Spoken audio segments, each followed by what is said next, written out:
Rebonjour à tous. Stop aux clichés sur certains mange-morts, à savoir Lucius, Narcissa et Drago. Je vais exposer les aspects positifs et négatifs que je perçois selon mon simple point de vue personnel et les défendre en fait car ce sont mes mange-morts préférés. Déjà pour Narcissa, c'est qu'elle sauve la vie de Harry dans le dénouement final de la saga. Donc dans la forêt interdite, elle est protectrice envers son fils Drago et elle lui laisse beaucoup plus de liberté que Lucius. Ensuite en moins, c'est qu'elle prend parti à être d'accord avec les agissements de Bellatrix Lestrange. Que fait cette personne pour torturer Hermione Granger dans Harry Potter cette première partie, donc en fait elle est entre guillemets manipulée par sa sœur. Ensuite par rapport à Lucius, c'est qu'il est charismatique dans le sens où en fait je respecte quelques valeurs de Serpentard qu'il incarne et que j'affectionne beaucoup, et en moins c'est qu'il lui laisse beaucoup moins de liberté à Drago son fils. Que fait Narcissa envers Drago son fils, et du coup il a une éducation beaucoup trop rigide. Et concernant Drago, c'est qu'il est charismatique dans le sens où il incarne des valeurs de Serpentard que j'affectionne beaucoup, et en moins c'est son côté provocateur. Ensuite c'est que je ne comprends pas pourquoi la majorité des gens vivent pour des clichés à la con concernant toutes les maisons de Poudlard.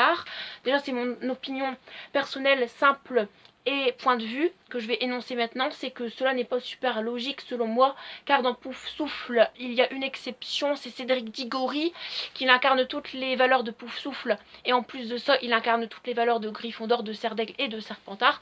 Et pour Serdaigle, en plus que Luna incarne toutes les valeurs de sa maison, elle incarne toutes les valeurs de Gryffondor, de Poufsouffle et de Serpentard, notamment pour les deux personnages-ci, la détermination, l'ambition, le courage, la créativité et l'originalité. Et maintenant c'est les clichés et les préjugés chez les Poufsouffles, le côté fainéant, le côté pas intelligent, le côté on va dire laisser les choses se dérouler, etc., etc. Maintenant les clichés et les préjugés chez Serdaigle, c'est le côté ah c'est la maison des sans amis, pourtant ce n'est pas le cas parce qu'on peut avoir quelques amis mais des vrais dans cette maison. Et ensuite c'est on va dire ah ce sont que des fils et des filles à papa, etc., etc., ils vont avoir un brillant avenir, etc., etc. Ensuite les clichés et les préjugés chez Serpentard, c'est que en fait ce sont les gros méchants de l'histoire de toute façon. Oh ils sont provocateurs tous, oh mais de toute façon ils sont pas loyaux, etc. C'est entièrement faux, faux et faux. Donc maintenant je vais vous faire une petite wishlist en fait de mes achats Harry Potter que je vais faire dans ces prochains mois, prochaines semaines, voire une année peut-être qui va s'écouler. Donc déjà en termes de baguettes, c'est la baguette de Narcissa, la baguette de Xenophilius Lovegood, la baguette de Sirius Black, la baguette on va dire de Bellatrix Lestrange.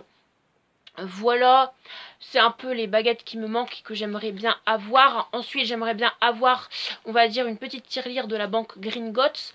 Et j'aimerais bien avoir les pièces de Gringotts vendues sous boîte Noble Collection. Voilà. Alors j'espère que cette nouvelle vidéo Harry Potter vous aura plu. Si c'est le cas, je vous encourage à mettre des j'aime, à commenter si vous le souhaitez, à vous abonner à ma chaîne si ce n'a pas encore été le cas et que vous êtes intéressé, et à activer la cloche pour recevoir toutes mes notifications quand je sors de nouvelles vidéos. Et moi je vous dis tchuss, bye à tous les amis.